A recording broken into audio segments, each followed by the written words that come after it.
Welcome to SoFlo by Lucas Miller. Lucas's latest collection of 13 short stories, ranging from the gross and silly to heart-wrenching thrillers of cosmic proportions. Join Lucas as he takes you beyond the beaches and shows you the dark side of the Sunshine State. Welcome to SoFlo, a collection of weird Florida horror by Lucas Miller. Available January 14th, 2024. Brought to you by the Evil Cookie Publishing.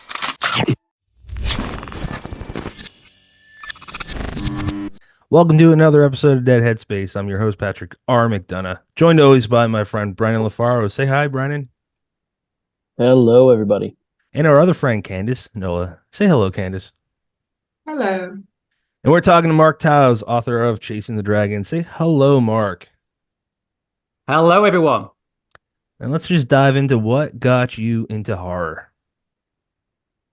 Yeah, wow, that's a hell of a question, isn't it? It's I could spend all day talking about that, but how long have we got? Like an hour? Yeah, probably. Yeah. Look, I could give you the typical answer. I grew up reading Stephen King, James Herbert, Dean Koontz. First book with my first ever library card was Cujo. I was attracted to the cover because it was taboo, the rabid dog on the front, and as a kid, that's really interesting. So lots of fun memories of reading those kind of books, just lying on my bed, just with the summer breeze coming through the window. Grew up watching things like Hammer House of Horror, Tales of the Unexpected, Twilight Zone, some of them really good slow build British shows. Very fond memories of sitting in front of those with a packet of chips and a can of Coke. That was my little treat on a Friday night as a kid, and that always put a smile on my face. But I've actually spent some time thinking about this because I've just started to put myself out there and go on podcasts, and I knew that question was going to be fired at me quite a few times. And aside from the typical answer, and I've got a memory that I keep coming back to, and that sort of ties in with I call it a passion for old people horror as well, if you like. But if you've got time, it's a quick story, but Please. Yeah. Yeah. All right.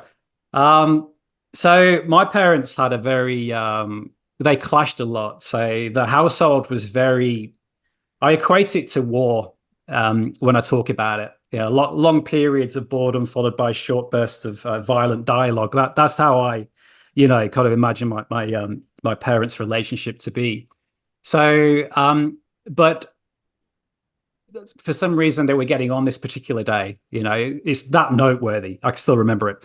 And they decided to go out for dinner, and they really struggled to find a babysitter because it's not something they used to do. This was a rare occurrence. So they decided to leave me with the next door neighbors. Now, I don't know about any of you, when you were growing up, you have any recollection of really creepy neighbors?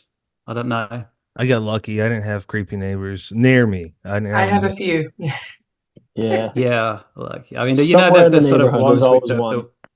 Sorry, yeah. Look, you do, and like you only see them on rare occasions. You don't know what they get up to behind closed doors, which is part of the fascination I have with old people, because they walk down the street, they smile and laugh. You just associate they've had such an innocent life, but then again, you just don't know what they've been up to, what their past consists of, and that's part of the attraction for me.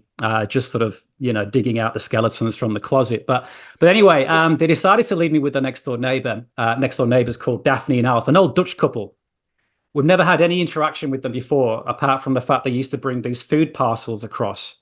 And they happened to be chain smokers. So everything they brought across tasted the same. It tasted of cigarette ash, everything. It doesn't matter what it was. It always tasted of tobacco. So needless to say, as soon as they turned around and left, it used to be scraped in the bin. And we'd say, oh, that was great. Yeah, and they'll say, oh, we'll bring some over next time. We'll do something different and bring it over. So they kept bringing this. It was a pattern. They kept bringing this food. It went in the bin. They collected the dishes, brought some more crap next week. And that's how it was. Lovely couple. Like, sweetest couple you can imagine in a way. But as a kid, old people are scary. The watery peepers, the big gnashers, everything about them, the nasally breathing, the hairs coming out from the ears, from the nostrils. So, yeah, so I was there for the night. We played this game of Karen balls, which is like a Dutch I think it's a Dutch game, similar to pool, except you're flicking counters into pockets. And I've got visions of like the big knobbly hand just, crawling across the board and all that kind of stuff. And then I said to them, can we watch some television? And they said, yeah, we'll put something on. And we ended up watching Psycho. Now I was 11 years old. And That's watching a great Psycho movie. in Great between movie. these two, yeah, in between these two, old people, who were tapping their little bony fingers on their knees, they're nasally breathing. All the while, I've got Psycho music playing in the background. Norman Bates stabbing someone in the shower, it all comes back to that. It really does. And I think I remember halfway through the movie, she brought me this bowl full of, the only way I can describe it is as blancmange. I don't know if are you familiar with blancmange or No.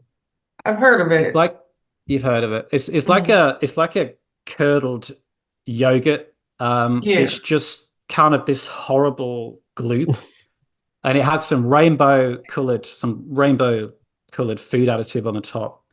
And I remember because I already knew what it was going to taste like. So it was one of the worst experiences of my life, having them two either side of me, watching a Psycho, eating this gloop that tasted of tobacco, and I had to eat it because they were sat there. And I had so many nightmares after that evening. Just imagining their watery peepers coming out of recesses, their gnashes coming at me from all directions. That's some scary shit. And I think that's traumatized me, and that's why I like writing old people horror.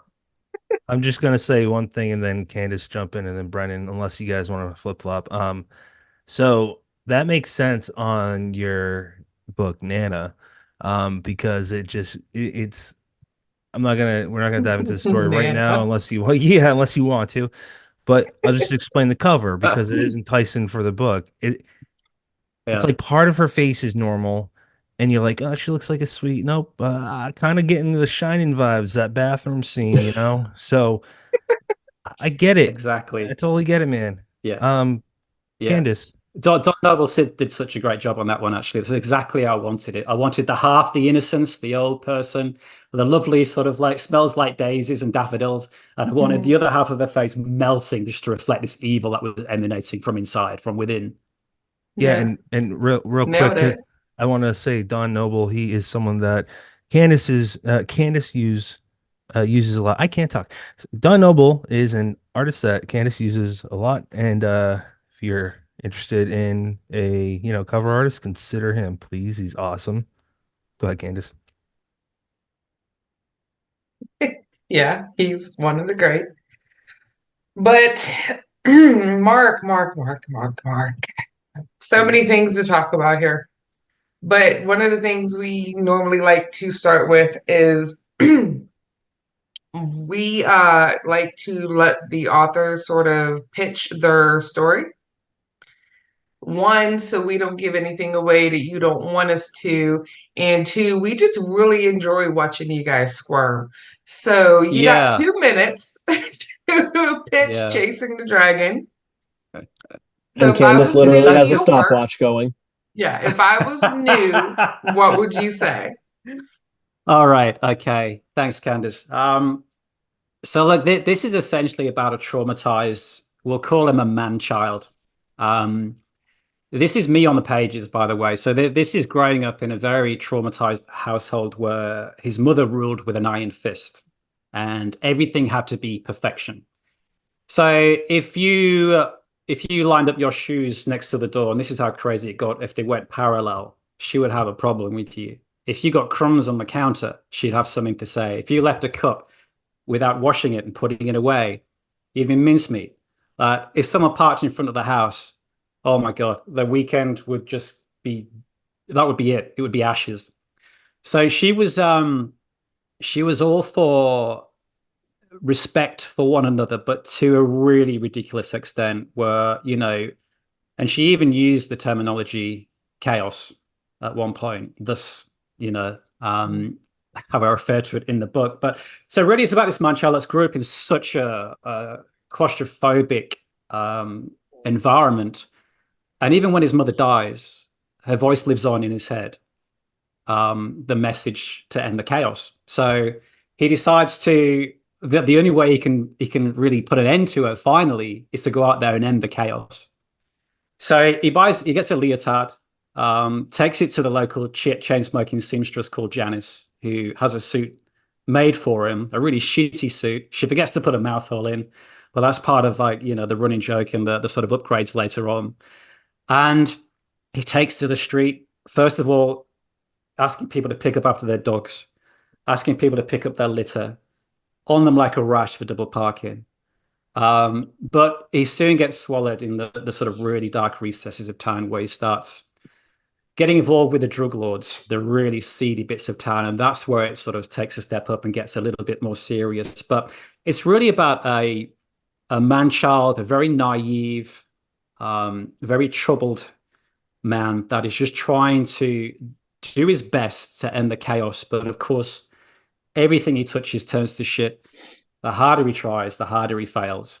And there's some really good twists in this one. And, the ending is quite a really, I think it's quite a cool sucker punch as well. I don't know. Nice. Something like that. Okay. All right. So that's a lot to unpack. Sorry. And there's a lot of personal stuff in there as well. So did you have a hard time writing the story, since there was so much of your history in here? Or was it more cleansing? Yeah, it was the easiest story I've written. It was the easiest story I've written. Okay. It was just the words cathartic, therapeutic come to mind. Look, and I use writing for therapy. I started writing for that reason, just to I was drinking every night and I needed something else, and writing was the solution. So this is probably ultimately why I'm so passionate about it. But it was just so easy. I was just bleeding onto the page. It was but it's dark, it's tragic, but I'm a Yorkshire lad. I've got a very twisted sense of humor, thanks to my dad for passing that down. And most of the stuff I write has that tongue-in-cheek humor running through it. It helps balance the dark and the light. And that's been the story of my life, really. Sense of humor is so important to me. And I don't trust anyone without a sense of humor. I think it shows aspects of vulnerability in a way that other things can't, because it's a shield in some way. And if you've got a well-developed sense of humor, I think of that as being a well-developed shield for life. And that makes it through into all of my stories, most of them. Yeah, that makes sense. Most of I can't talk now. The most successful comedians usually come from a tragic past. You're right. Because they really learn to protect and deflect themselves with humor. Yeah, comedy was a big thing in my house as well. So while we had that darkness, I had such a relationship with my dad that it would kind of offset that. And we shared a lot of. We used to love watching programs like Only Fools and Horses, Rising Damp, all that kind of jazz. They're really old school British TV that they wouldn't get away with these days, of course. But a sense of humor was just paramount to survival for both of us, really. And I think that's why we became more like brothers in the end than a father and son relationship. Nice. But you do what you have to do. Yeah, you do. Brandon, Patrick. I was gonna say, I have a question before we move past this. And if you don't want to talk about this, go say pass. But what about you being a father now? What are some lessons that you took, good or bad? Because from what I've noticed, it seems like you're real close with your daughter. Seems like you guys are brimming with love. It's a good question. Yeah, it's a good question. I think to shield her from anything like that, and just to, I wasn't allowed to bring friends around to the house, for example, for that reason. So I would go around to people's. Yeah. I'm sorry to cut you off, but go on. No, go on. You go. Chasing the Dragon's pretty much an autobiography, just in comic book form. Because like I'm sorry to railroad this one, but I don't even know if go for it. But Your first answer about what got you into horror, you're pretty much saying this is Chasing the Dragon. Then you're like, now this is even more Chasing the Dragon. So I'm just like, as a guy that just read it, I'm like, whoa, okay, that's wild, that's insane. Carry on, sir. I'll shut up. No, no, it's a good point. I mean, like I said, it's a parallel to my life. I wrote it with that intention as well, because I knew how cool an experience it would be. But look, I want my I've got a son who's 19 as well. I just want that our house to be an open house. I want it to be oozing with warmth, and for them to bring their friends around, for them to be able to laugh and pretty much talk about anything. Um, just to make it as comfortable as possible. Life is hard enough, especially as a kid, as a teenager, all the angst, etc., all the sort of, the politics of school. We just really wanted to, create an environment where they could come and talk to us about anything. Mm. And, both of them have the same twisted sense of humor I have, and that's no coincidence. um, but Steph, my wife, is really solid as well. She brings something else, a different dynamic to it. So we've got this environment whereby we really sort of, this is going to sound, sound is not cheesy now, but it's really encouraging them to be open with us, to talk about anything, and to know that we'll always have their back, whatever happens in life. That's not cheesy at all. Brendan, I'm just gonna finish with this and you jump in unless Candace was about to reply, but that's not cheesy. Land the plane, Patrick. That's not cheesy. Sorry, just trying not to laugh too hard in the mic. I'm the same way. Like whatever it is, I've got a 4-year-old and a 6-month-old, so they're a lot younger. But yeah, I don't know about you guys. I'm sure there's other authors that could relate with this specifically, but I always go to worst case scenario, and I got to control my damn self, or I'll be too overbearing. So it's hard as a parent because like you try to put it all on the page, but life's hard. But Yeah. eventually, like you said, you want to reassure them that the house is a safe haven in every way. So yeah, right on. I'm a fan of you for that shit, man. Seriously. So Brennan, Look, agreed. Like you're never going to create. We haven't done this before. It's like when you haven't written a book, you're not going to create a masterpiece first effort, and it's just you just do your best you can. And it's like the teenage years hit you hard, and there's no doubt they can be brutal. But that sense of humor is so important, hanging on to that, because I think it just creates that rope, that sort of that commonality that you can both hang on to throughout everything, and that's really really key for me in terms of reaching out just to. Life is important, but it also, if you take it too seriously, it will just bite you in the ass, and that's yeah, it's for me every writer I look up to, or every person I look up to, takes their whatever their goal or whatever they think of themselves as, this is my dream to be.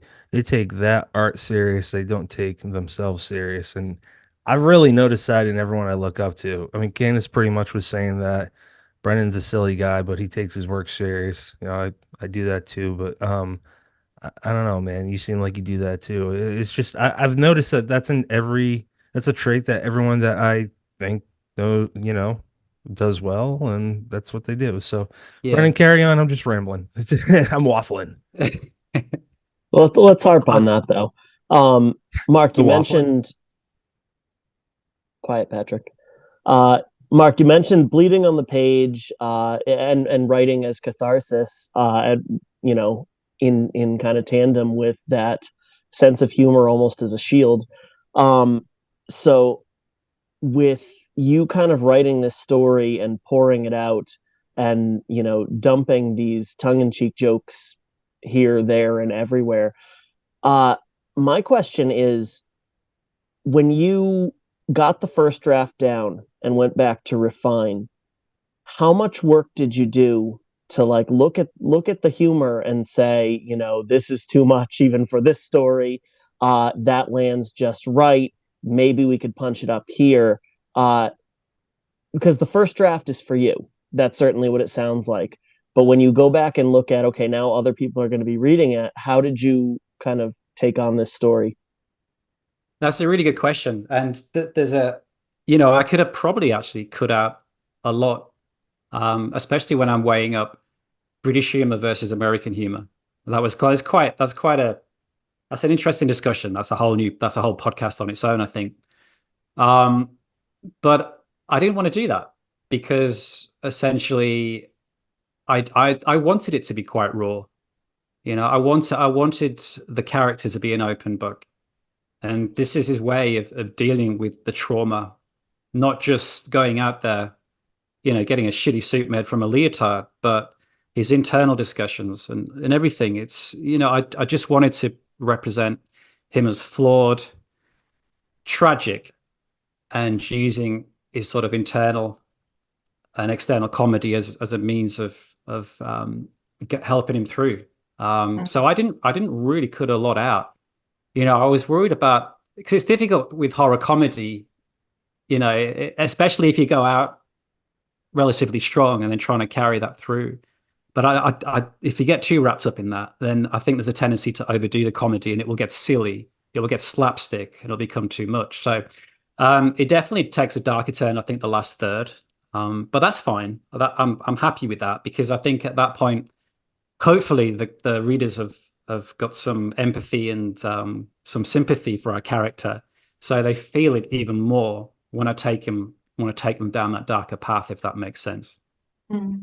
Yeah, and it has kind of reflections of James Gunn's Super, Kick-Ass, where you get to a point where there's humor in those movies, but you get to a point where reality hits, and without spoiling anything about this story, reality hits, and all of a sudden, some of the humor that was appropriate to the first 2/3 is no longer going to land given the situation, or is no longer going to be fluttering through the character's mind given the situation.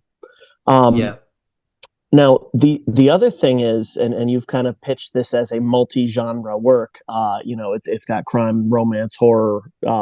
If superhero is a genre, which in 2024 I'm pretty sure it is, it's got that. And a lot of times when you look at a book that could be pitched as multi-genre, you might say, well, it's crime, but really the heart of this story is. And this one doesn't have necessarily one focus. So I guess I'm wondering, when you wrote it, is that just kind of what came out is an amalgam of what Mark Towse writes, or did you go in with one direction in mind and just kind of the story took you to other places? That's another great question. I think just to make the character fully rounded, I set off intentionally not to tick boxes as such, but I've written 185 short stories, and I've written sci-fi, I've written dark romance, I've written thriller, crime, etc.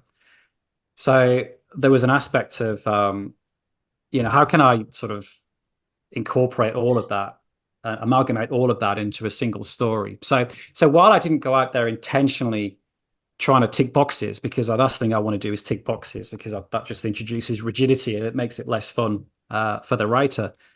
But I think by covering all of those, by incorporating all of those into the story, the romance, I've written sort of 2 romance stories before. So the romance is, Towsey writing romance is like, yeah, all right.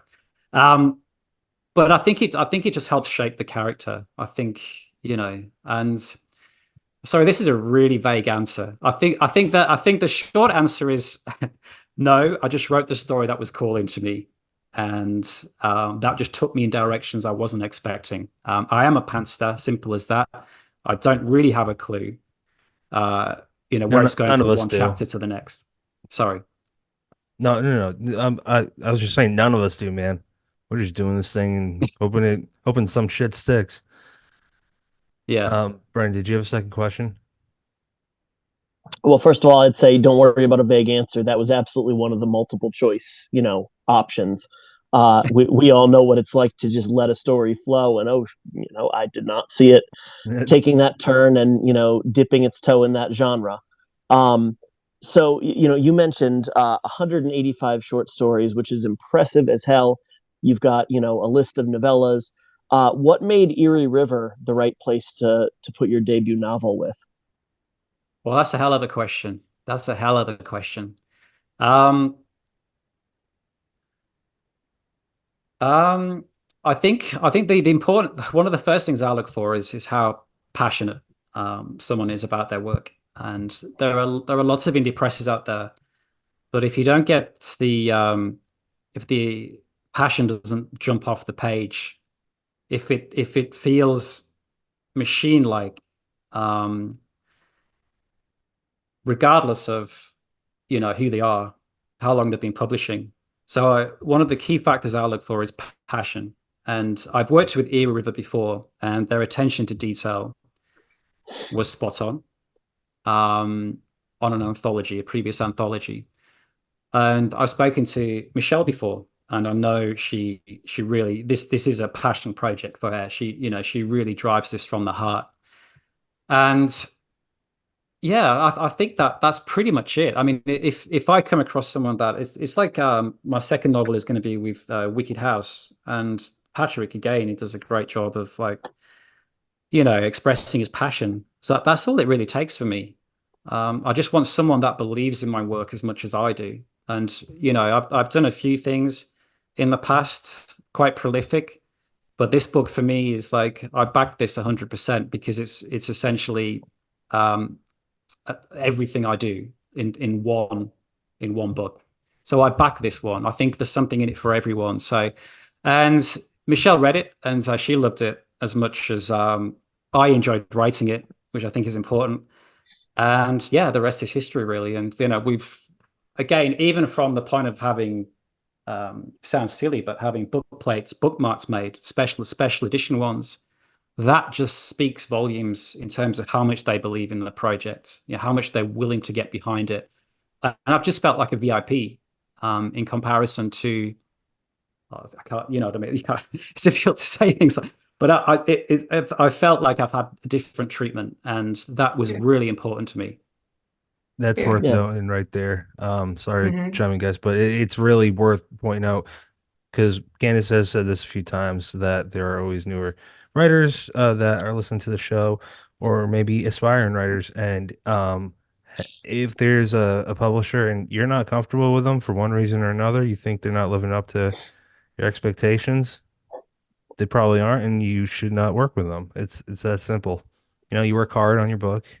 You want someone that's actually passionate about it. So that's a great answer, Mark. Um, Brendan, do you have It's anything it's a else? simple answer, but it's true. Yeah, there's a lot of noise out there, but it's like once you sort of dig beneath the layers, it's how much do you actually believe in my project? Not Right. about sort of hitting balls in the hope of getting a home run. It's like, how much do you really really believe in what I do? Do you would you bet your granny on it? That kind of stuff. So They better Yeah. fake, at the very least, they better fake good because they're the publisher. So their whole job is to make money on what you're writing. So, they Yeah. better at you'd least you'd like you'd think, be yeah, supportive. yeah, You think? I know. Yeah, I Yeah. know. No, I know. We all know, that's not true for everyone, but yeah, yeah, that's life. yeah. Mark, you have this very polite British way of answering questions where it sounds like I feel like half the time when you answer a question, you also sound like you're apologizing for not having a good enough answer. When, I pose that question to you, why Erie River? If you had said, passion, next question, frankly, that is a good enough answer because that's a perfect answer. Because if you spend months upon months cobbling this project and getting it just so, and then somebody reads it in 2 days and can match your excitement level, like that's somebody you want to work with. If they, I in my own experience, I think of Andrew Robert at Dark Lit, and you talk to him about a project that you're going to be working on, and he is brimming with ideas, and that's the kind of thing you're looking for. Is not just, hey, Absolutely. cool story, yeah, sure, we'll publish it. Yeah, That can't be it. That can't be the yeah. end of the line. It's like, well, what are we going to do with it? What are we excited about? And how are we going to get the average reader who has 800,000 choices in books? How are we going to get them excited about it? Like that, if that conversation's happening, then yeah, that's absolutely a reason to be looking into that press. It's true, and I think as you highlighted and Patrick highlighted before, when you first come into this business and someone says, "Oh yeah, we'd love to publish a manuscript," you get carried away. It's the excitement, it's the buzz, and it's like, "Oh wow, this is going to sell millions. Someone's really interested in what I'm doing." But I remember my first experience. I don't know if I can mention the publisher's name, but one of my novellas, and I swear down to this day they didn't even read it. I swear down to this day they didn't even read it. It certainly didn't get a bloody good edit. I'm sure of that. Um, but yeah, there is a lot of noise out there. It's just worthwhile, doing it at networking, speaking to a few people, getting the vibes, rather than just going head first because someone says, "Yeah, we'd love to publish your book." That's just the beginning. There's a whole, you know, yeah, it's very difficult to do podcasts because I don't have a filter and I've got to stop myself like from saying certain things that say. But yeah, just be wary of the noise and really do your research. Oh, that's all right about the no Exactly. filter thing. You got a safety net with me if you ever need it, and I'm a big guy. So, Patrick knows anyways, all about not having a filter. Thanks, Patrick. That's a great answer. I love it. yeah, it's my best and worst quality, and both fight every day. One I of have to those say things is the definitely cover true. for Chasing the Dragon. So this was done by Tom Brown. Okay, Yeah. And I'm not doing it just to show it off, but no, that's um, fine. just the fact that if someone's willing to take direction in terms of the cover you want, even that speaks volumes. Absolutely. They're not just going to put you in a machine and come up. This is the cover you've got. That's what you're going to go with. If they're willing to, this took like four or five revisits. So even that process, I think, speaks volumes about how much they want you to be happy. Yeah. And that again was just thoroughly enlightening from my point of view. I probably said this a lot on the show, but when it might have been the first time we talked to Jonathan Mayberry, but there's like two quotes that I just are jammed in my head, just tattooed in there forever. And one of them is that by him, Jonathan Mayberry, is that writing is an art, publishing is a business. And if you're working with someone in a business and you feel like because you're newer, I get it. I felt like that before too, where you feel like you don't want to bother them or whatever. Bother them. Don't be don't go overboard, but like, like you said, Mark, how it's just like they should be at least a little passionate. Otherwise, what's the point? Yeah. Um, Yeah. I'd like to pull us back to you made a comment about British humor, and you were talking about, I'm gonna pronounce it like a British person, pedophile. I don't have the accent, obviously, but I honestly think that was ballsy the way that he did that. And I say that because a lot of writers that aren't, way above all of us, me like Stephen King caliber, we got to think about how is it going to get a reaction. And maybe that's a little harsh. He probably thinks that way. Maybe he doesn't give a shit. I don't know, but I think that's a ballsy move, and I'm not saying that in a bad way. I thought it was funny, because Reformo was being, forgive me if this is rude, but a fucking idiot when he was following the girls. But it was funny, and the fact that he was called that on more than one occasion for really trivial things, that made me chuckle. Yeah. I don't know if you want to Yeah. expand on that. I just wanted to point that out. I thought it was really silly. And I kind of got that you Well, were going for someone that was trying to um overfix a problem in his own life, like you were talking about earlier, and just going overboard because it's his mom. And the fact that Psycho is your origin story, that makes perfect sense. And I think that the Norman yeah, it Bates does. mother aspect was really done really well in that regard. So, do you have anything that you Yeah. want to expand upon in any of those areas? Yeah, I think the chasing after the girls. Yeah, I think it's because it was one of his first interactions, and like as you said, he was committed.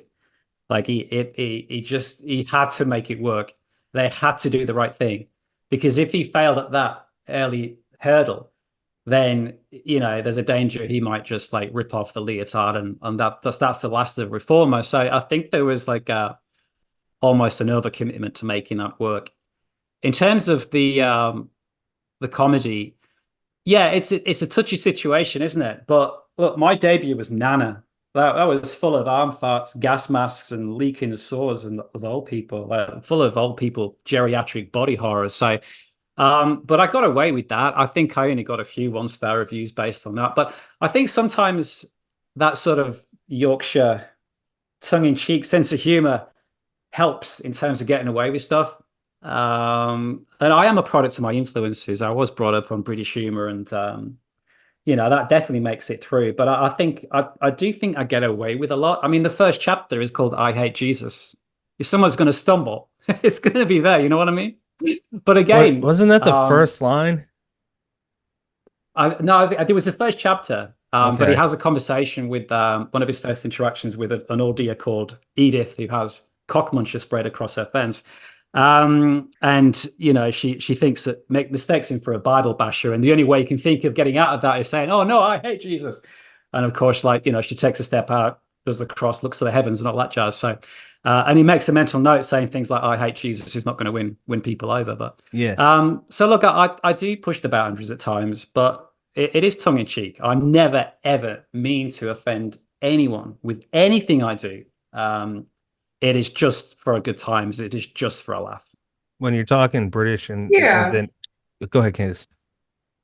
I was just going to add on to, I don't really think it was meant to offend anyone as much as it's a socially relevant aspect of the way the world is right now. And that word is thrown around a lot for the most trivial of things and sometimes the most innocent of things, because it's one of the things in the world right now that is, there's a lot of it. You're hearing it more and more, but it's also reached a point of absurdity sometimes, as much as it's being said and accused and thrown out there for the most mundane and trivial things.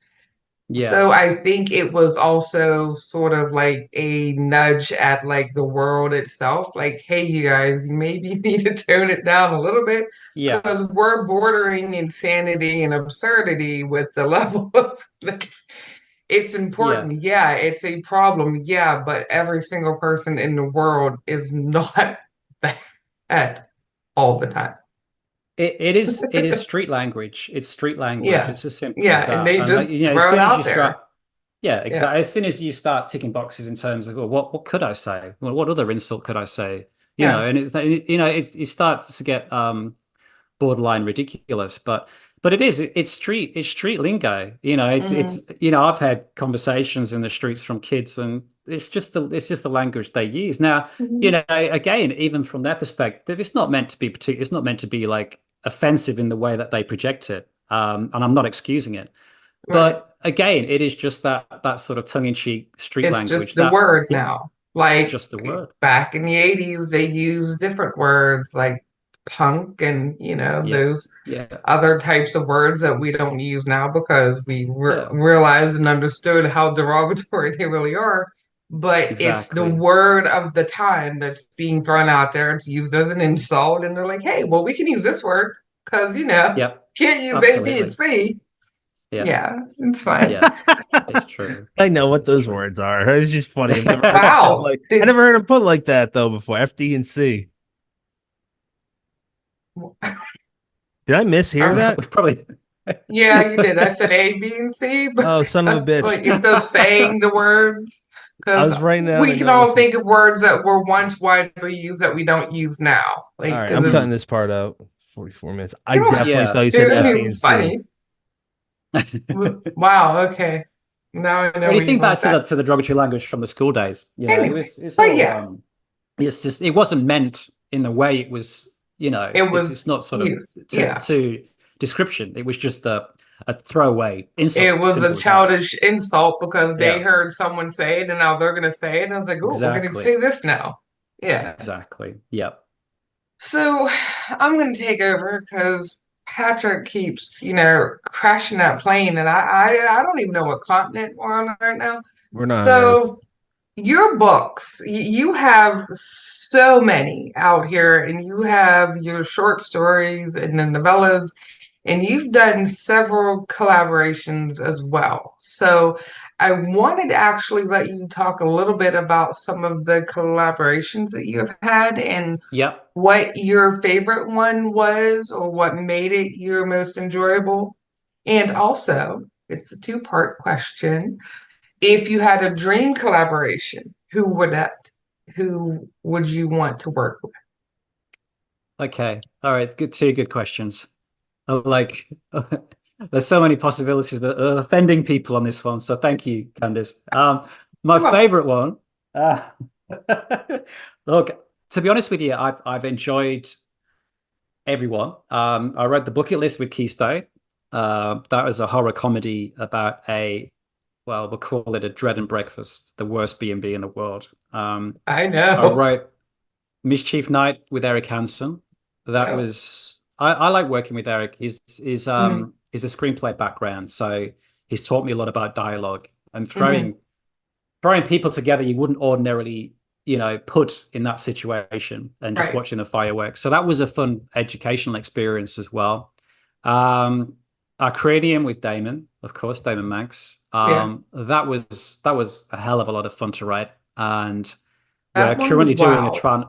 Yeah, we're trying to do it. We're currently doing a Try Not to Die in our Cranium collaboration for Mark I saw Julius. that. Yeah. Yeah, that is dynamite. I'll say that now, Make and that's sure that one probably makes its way over to my ARC files because I will. We Wait, will for sure, for sure. can you talk about the synopsis at all, just to further yeah. intrigue the Can you Well, listeners? tease it a it's little bit? based. Sorry, yeah, it's based on the novella we did called Acradium, which is Mhm. essentially about.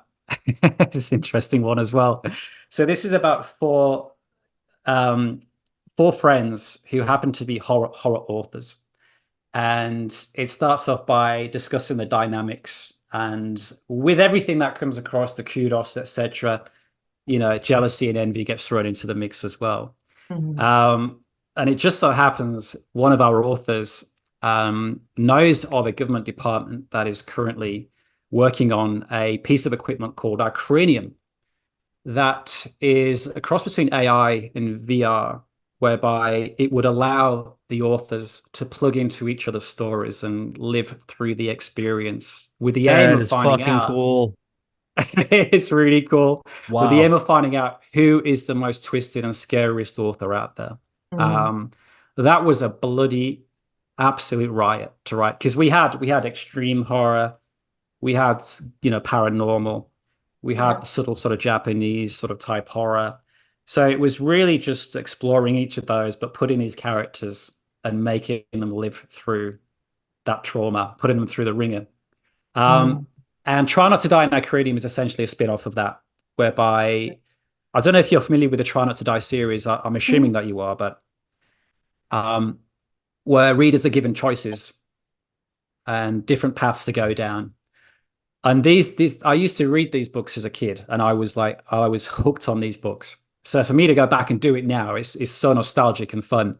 And I'm having an absolute freaking riot on this. I really am. And I know Damon is as well. We keep sort of swapping notes and stuff. So this is probably been the most fun collaboration to date, purely because of Mhm. the format. I Yeah. don't want to upset the other authors. It's purely because of the format. Um, yeah, but I have made a promise to myself after this not to do collaborations anymore. Purely because I don't know, because it's very difficult, especially as a control freak, for me to relinquish control at times, and I've learned that the hard way.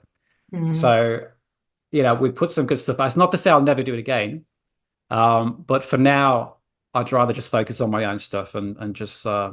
immerse myself in my own little worlds. Yeah. Makes sense. I get it. The So, second dream question was collaboration. Who dream would you want to work with collaboration. if you could work with anybody? That's a great segue, isn't it, from what I just said? No Hmm. more collaborations, but Until, a dream collab. You know what? I've just got a funny feeling like Jeff Strand, maybe. Yeah. I just potentially see like that fit working really well. Your Um, sense of humor would work well with his, I think. yeah, that's what Yeah, I'm thinking. But at the end of the day, Jeff I Strand get is Jeff that. Strand. Mark Towse is Mark Towse. You know, so we're in a different league. He's yeah, so I'm just a hack that's like trying to escape my introvertism, is that a word? And put Yes, it myself is out there a now. bit more. So yeah, it is now. Yeah, there you go. Yeah. Nice. All right. Patrick, Brennan, either one of you have something more? Yeah. Um, Okay. actually, just want to see if you would want to talk about Inside the Indie Horror World. That's a nonfiction not a nonfiction anthology series of articles by a whole slew of authors. One being me, one being Candace Mercedes M. Yardley, David Moody, Chad Lutsky, and Mark Towse. So, can you tell us about free therapy, just in a nutshell? And Brennan. We're all in it. Oh my We're all in God, it. That's We're fantastic. all in it. Brennan, I wasn't even trying to set Superb. you up as a joke. I'm so sorry. I knew No, that. it's fine. He didn't read mine because Yeah, Patrick. yeah, yeah. But I legit am a fan of yours, jerk. Yeah, it shows. This is a juicy Anyway, part of the show. Yeah. over to you, Rubs Mark. off. Free therapy, yeah. Look, I got into writing for that reason. You know, drawing back to what I was saying before, I was drinking probably a bottle of wine every night, and I thought this can't be good for me. So, and I think my wife was that sick of hearing me talk about it. You know, at one stage she just said, "Piss off, Towsy, just lock yourself in a room and go and write something," and I did. And the first story I wrote was just a pile of crap. It was embarrassing, but I think we've all got that story, you know. But it just felt amazing. It just felt literally like I was like a radiator, just getting rid of all the bile. You know what I mean? It was just such a great experience. Mm. And at the end of it, I just felt like refreshed. And even after that first story, which is shite, I was addicted. I was totally addicted to it. I knew I was going to be doing this You for all got the the time. bug. Simple as that. I just got the bug. Yeah, absolutely. And I think you know, it everything we write, it's us on the page. There's no doubt about it. It's our personality, it's our experiences coming out in some form, and it's just priceless. Yeah, I love it. Nice. Kind of feel the same way about why I write, so yeah, I can relate. I was going to ask the question to you as well, you guys. Mhm. So in terms of that, so what got you first into writing, Candace? Oh God, me. Well, trauma. Yeah, But no, I wonder how common that response is. it's probably fairly common amongst us all, but I knew by the time I was probably 5 or 6 that this was the only thing I wanted to do.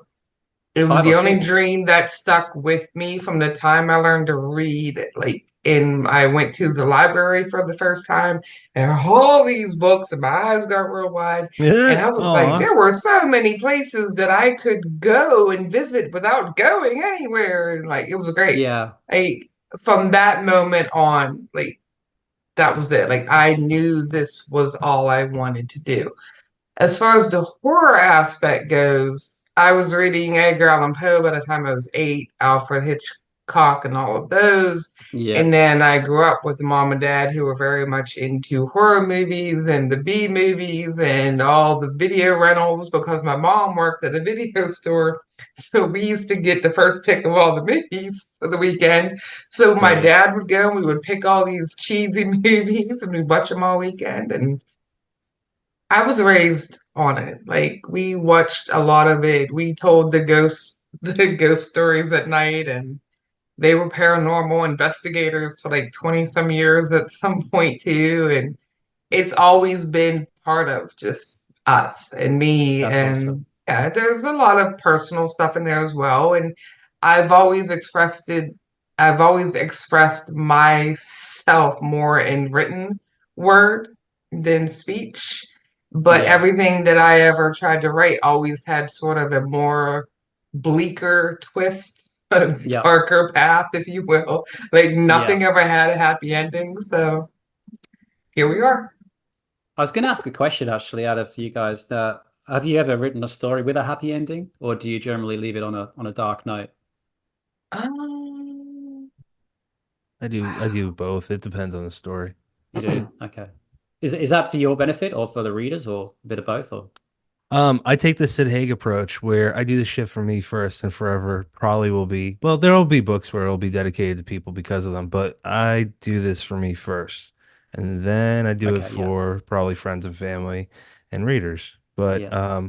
yeah, when I Okay, heard Sid cool. Haig say that, because I am obsessed with interviews, and my godfather said at a young age, he was in the Boston, the greater Boston area for independent actors. And he said the free lessons are, DVDs, VHSs, the behind the scenes interviews, commentary tracks. So, long story short, Yeah. I would just, I love The Devil's Rejects. Um, and I just love Sid Haig. And I would just hear what he said. I'm like, yeah, that makes sense. But that was a long time ago, and I still agree with it. And maybe my views will change when I'm older, but I don't care how it Yeah. sounds. Like, I'm thankful for everyone that likes what I write, but I'm doing it for me first because, dude, I don't know any. I drank a lot. I quit over 2 years ago.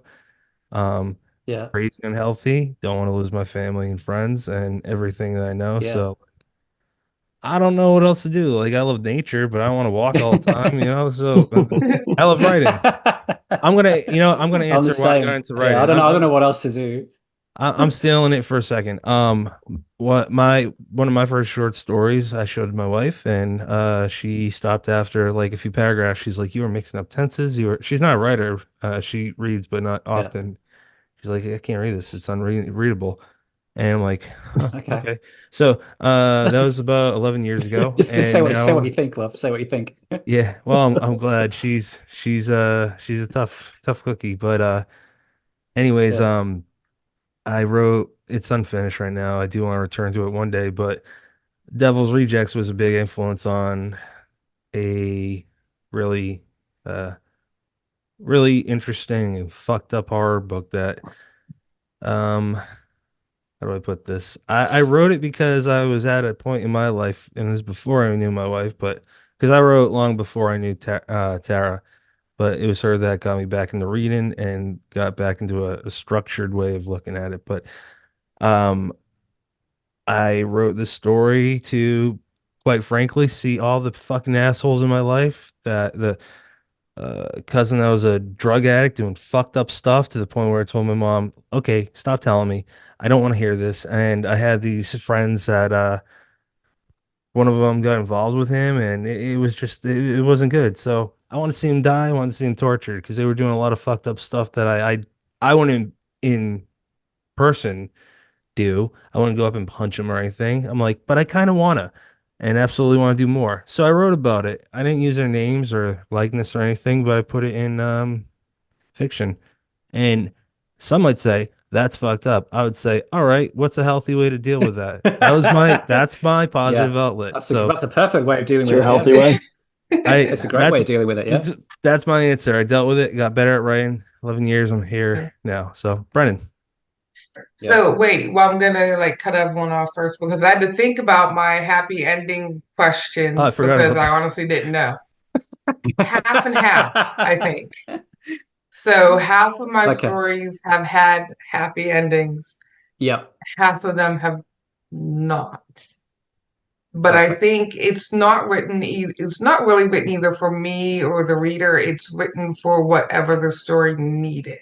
Yeah, fair enough. Absolutely. That makes So it's complete like sense. And whatever the I like to natural throw in a happy conclusion ending is. just to catch people by surprise as well. Yeah.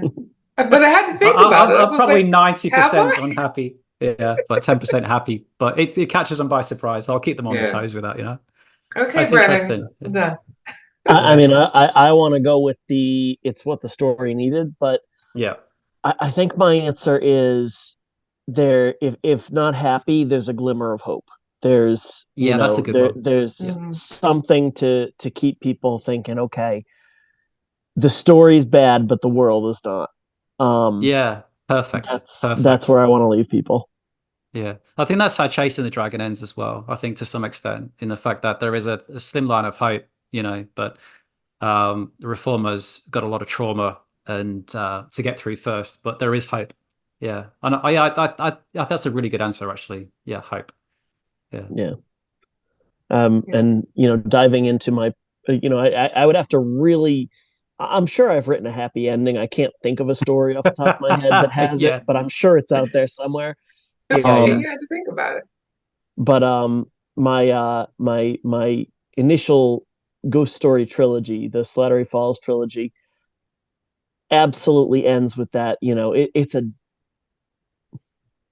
without spoilers, it's a downer of an ending, but there is that the epilogue to that is one of my favorite things I've ever written. And it has that ember of hope that Yeah. just it makes me feel good, and I hope that anybody who picks the books up and reads them, that it does the same for them. Awesome.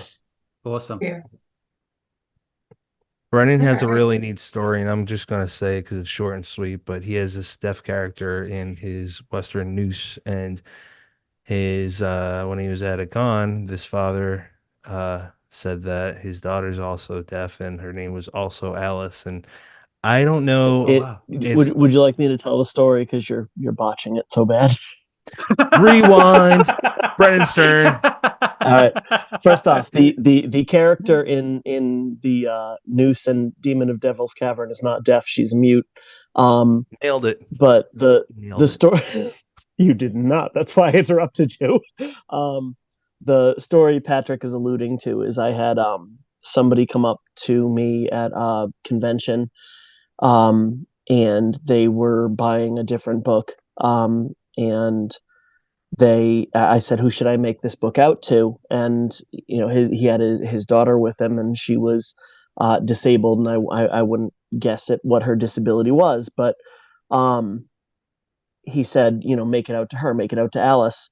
And I said, oh, I held up my Demon of Devil's Cavern book and said, oh, this, I have a character named Alice in this book, and she's one of my favorite characters I've written. Um, and the dad says, oh, she doesn't talk. And I I didn't want to go into it because Yeah. there was nothing that occurred to me at the time that didn't feel a little bit patronizing.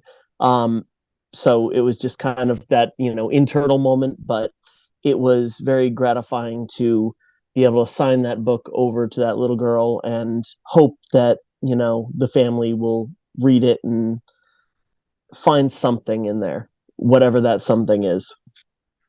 That's a cool interaction. That's a great Mm. bookmark in the writing journey just by And itself. it's what I think that's and it's why awesome. we do it, isn't it? Yeah, absolutely. Absolutely right. Mark, anything that we've not touched on, that we've not mentioned about chasing the dragon that you want to mention? And then when you finish that question, I actually have one more for you. Okay. Anything about it that I haven't mentioned? No, I just not without sounding really bloody cheesy, like a used car salesman, but um no offense to any used car salesmen that are listening. Shit.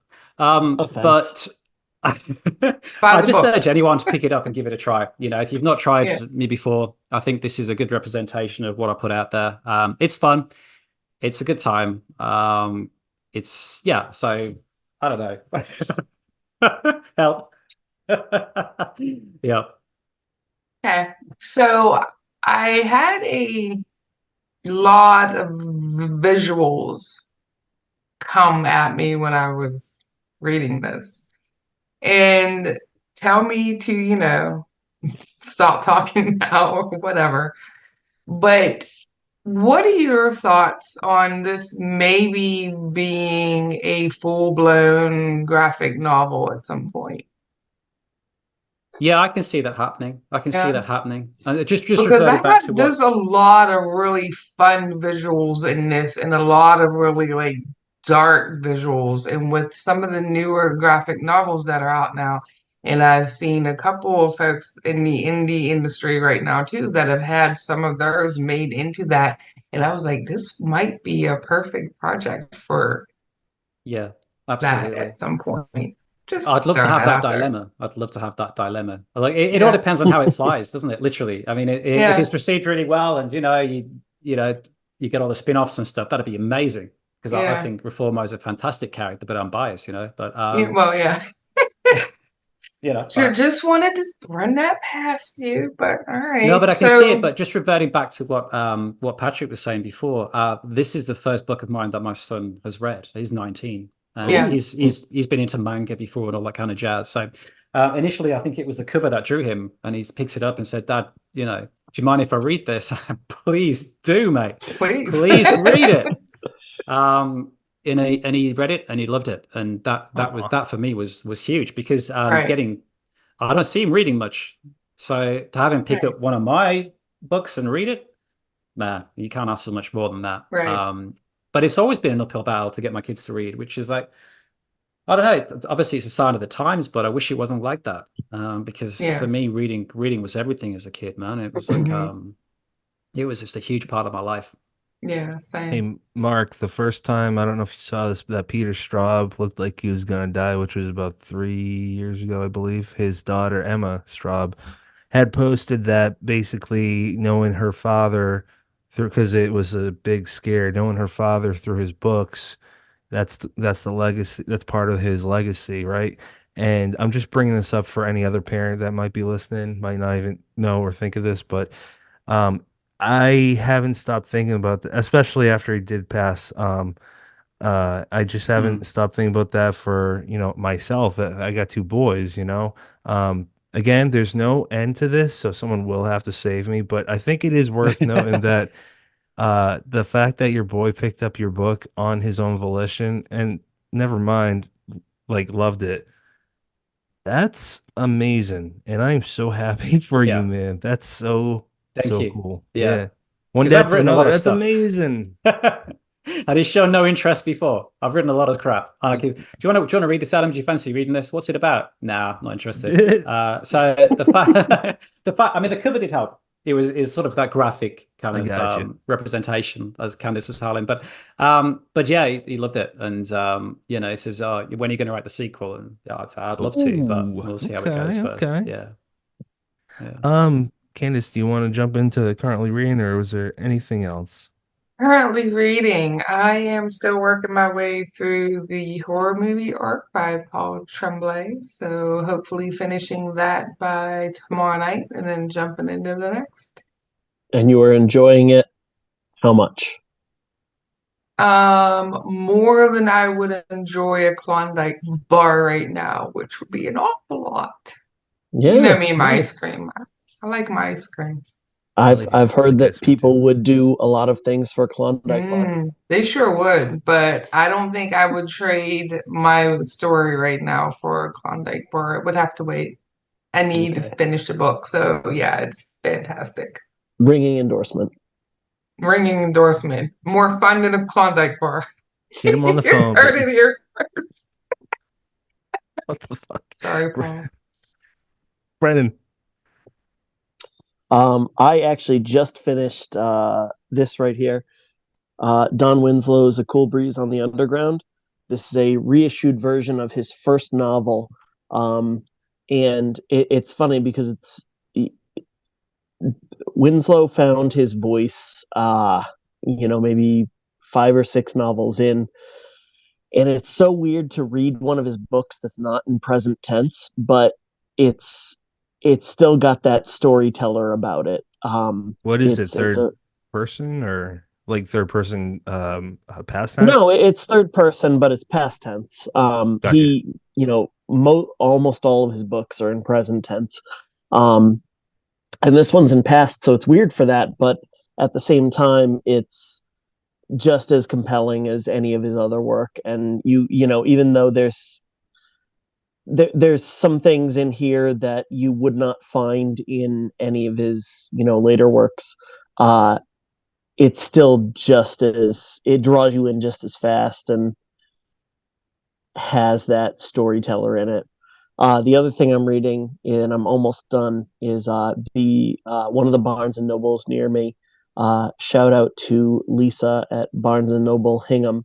Hell yeah. She's doing this really awesome thing where she has a horror book club. And every month, or maybe it's every other month, she's It's bringing every in month. somebody. Yeah, she's bringing in somebody to talk about one of their books. And this month is Paul Tremblay talking about A Head Full of Ghosts. So I am rereading that for the first time in like 5 years, and it is even better than I remember it. And I hold that book up on a pedestal. So You should. um, It's it's so good. yeah, man, It's so fucking good. it's a I love everything Paul's written, and rereading this just kind of like reaffirms the fact that this is the best thing he's written. I think it's an incredible book, and if you haven't read it, oh my God, what are you doing with your life? Go read it. It's my favorite by him too.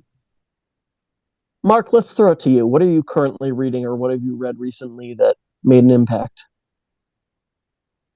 I haven't been doing a lot of reading recently. I have just finished a novella called The Ballad of Black Tom.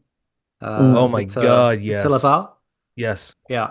Um, So good. I need to get back into reading more, to be honest with you. But it's at the moment every minute of my life seems to be accounted for. But in terms of The Ballad of Black Tom, I don't know.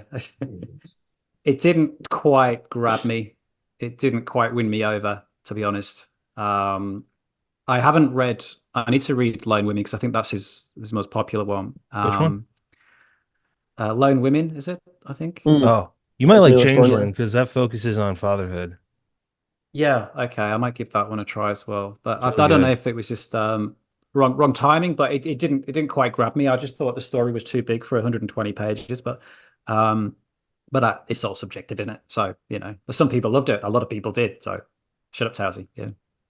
Dude, it's fun. I didn't like World No, War I'll, Z. I'll Fuck it, echo I'll just say it. Patrick. I hate World War Z, and so many people love it. There you go, Brennan. Go. Mm. Lone Women is awesome. The Changeling is even better, and his Okay. novel The Devil in Silver just got picked to be adapted for the third season of AMC's The Terror. Okay. So All right. yeah, no, if you didn't like The Ballad of Black Tom, I don't think it's a Laval problem. I No. would Okay. definitely check out The Changeling or The The Devil in changeling. Silver. Okay. Yep. I will do that. Yeah. All right. Sound. And he, Patrick. yeah, I just want to say one more thing. Like Victor is really fucking smart, super nice guy. Um, Yep. I don't know. I just like that. I like when people don't change when they hit success. I don't know. That's all I got for that. A But lot. A lot of the prose was great. I don't know. It just. Yeah. I don't know. It just didn't quite get me. But I'm going to try the changeling because I've heard so many good things about him. so I'm gonna mention a book that I just finished reading recently. Um, it's not out yet. It's not out in well, this okay, so this episode comes out March 4th. I don't know the exact date when this one comes out, but it comes out in March, a little bit after this episode airs. It's called We're Not Ourselves Today. It's by Jill Girardi and Lydia Prime.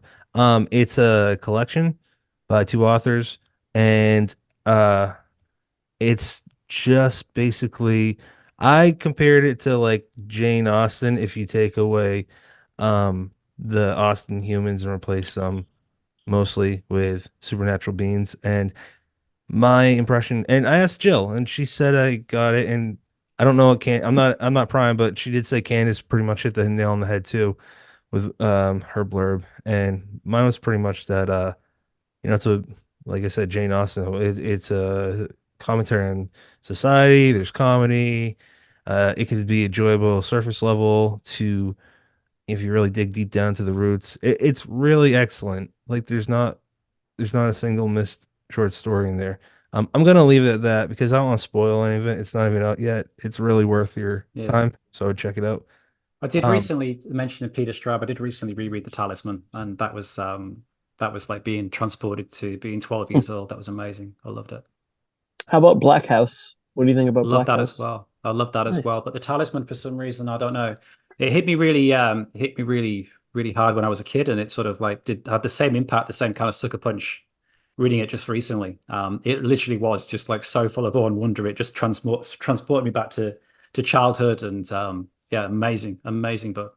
It just doesn't. It really, didn't feel like a collaboration either. It was just so I don't yeah. know, just so smooth. It was beautiful. it's really upsetting No, that and even that though King and Straub are, the horror writers of their time, their prose is so different that, yeah. for Talisman to find that middle ground, Mm. is it's something. Yeah. I was just gonna say it's really upsetting that Peter can't see the the adaptation of that. But let's go Mm. to final thoughts. Mark, do you have any final thoughts? No, I've got to answer one question. I think the only question we got on Twitter was why the character names. Oh, right. Which Right, is right, right. that was yeah, that was the only one I think we got. But yeah, but that's fine. Do you I want think to it was answer it? Bumfluff, Cinnabon. Who's the other one? Can't remember now. It's been a while since I've been in that world, but yeah, the character name just came to me after putting the character on page. It wasn't preconceived. They just kind of like turned into that, and I just wanted something really tacky for the gangster. Bumfluff, just wanted something cartoonish almost, and that was pretty much it. There wasn't It anything, was. sort of really deep or anything like that. It was that simple. So yeah, And Candace and I has wanted them said that to Candace has said What? this before that, sometimes a story can just be a story. It can just be for fun. I'm pretty sure he said that last yeah. episode too. Ugh. Like I think a lot of us forget that Mexican. there's nothing deeper than a red window being red because it's red, Yeah. Yeah. Why is Yeah. your window red? I don't know, man. I just picked random shit. Candace, can you go, Brennan? Mute yourself now. Yeah. I think that's a perfect representation because I think on the surface it is just a good time, but if you dig beneath, there are quite a lot of layers to the character and all his trauma and so forth, and that comes through in terms of the way he interacts, his choices, etc. So yeah, that was a hoot to write. I'd love to write a sequel. So yeah, buy it, please. I mean, I do wonder because your initial, what got you into horror answer included an older gentleman by the name of Alf. So I wonder if that was brought over to. It was, yeah, definitely. That guy marks the 80s so freaking much, man. Look, I mean, I Different love old Alf. people. Good lord. I think that's kind of skewed. I absolutely adore old people. I think they're amazing. And like I think we just write them off. But they've got so many stories to tell, so many layers. I just love old people. I think one of the first interactions that set me off down this road, as well as Daphne and Alf, was my son's first paper round, and he was doing a round for like a retired community. And this old fella walked out. I think he was lonely. We saw the curtains twitching and whatnot. He had these two big bushy eyebrows, and that was the only hair on his head. And it was just this interaction with my son, like the sort of the divide, the alienation between the two, that I thought was really interesting. And my son was terrified. He took a step back. It was just like these two big hungry caterpillars on this man's face, and it was just it was such a bizarre to watch that interaction. And I think that's something else that stayed with me as well. And that's why I like to exploit that in some of the old people stuff. All right. Yeah. So, Candace, final thoughts on your end. Final thoughts. Thank you for your time. Thanks for joining us. Thanks You're for being welcome. a blast to talk to tonight. And for anyone listening or watching the show, go check out Chasing the Dragon because it's a lot of fun. It's a good time. Thank you, Candace. Nice. You're welcome. Brennan. Echo, thank you for your time. I appreciate you spending your Saturday morning with us. And despite the fact that you are, I think, maybe the upwards of 10 Australian guest we've had, I still really enjoy the fact that you are coming to us from the future because it's Friday night. Here. That's so bizarre. Yeah, you're all in for a good day though. You're all going to have fun. It's good. Yeah, there's lots of Thank stuff. you for Apart from that. Patrick. Sorry, Patrick. Thank you for Just the kidding. heads up, except for Patrick, because Patrick I'm doesn't. just kidding. Patrick I doesn't. appreciate you having me on. I really do. Absolutely. My final Final thoughts thoughts, are, Patrick. yep. I was in the middle of that, buddy. Final Nothing. thoughts, Patrick. No retort. Okay. Final thoughts, Patrick. Yeah. Okay. My bad. So yeah, Mark, we really appreciate you coming on. It was a lot of fun, man. And we had every kind of emotion you can have except for anger. So we got to work on that for next time you're on. But we covered sadness, happiness. I don't get angry. I'm so passive.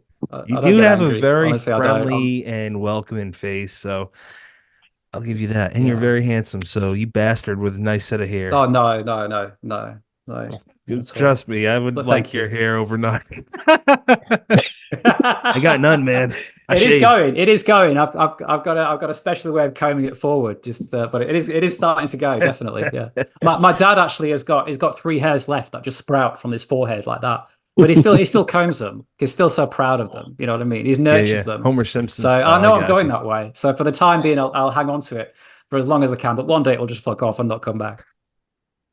Brennan, I honestly can't remember. Did you do final thoughts yet? I did final thoughts. Wow. Were you here? They did not Wasn't paying include you, attention. threatening to steal guests' hair, but All I right, can next. send you a lock in the post, but that's new. borderline psycho territory, 200 isn't and it? some odd episodes, and that's new. Yeah, yeah. Well, I'll try to work on that next time. Next episode is 237 with Wab Gishig Rice. We're going to be talking about He's his got very sequel. long hair. He does. He does have long hair. We're going to be talking about his new book, Moon of the Turning Leaves. We're very excited for that. So, as always, you've made choices in podcasts. Thank you for picking us. Bye bye.